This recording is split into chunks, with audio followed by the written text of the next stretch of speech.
কখনো ভুলে যাবেন না আপনি কোথা থেকে এসেছেন।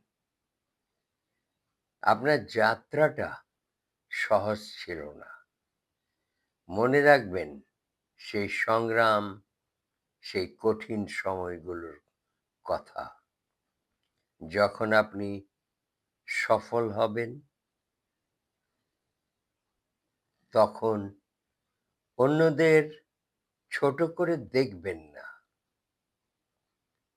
বরং তাদের টেনে তুলুন। কারণ আপনি জানেন সাহায্যের হাতের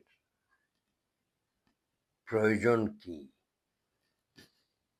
বিনয়ী থাকুন, মাটির সাথে যুক্ত থাকুন এবং সবসময় মনে রাখবেন প্রকৃত সাফল্য মাপা হয় আপনি কতগুলো জীবন স্পর্শ করলেন এবং করেছেন, কতজনকে উপরে তুলেছেন তা নিয়ে। ভালো থাকুন, সুন্দর থাকুন এবং সুস্থ থাকুন।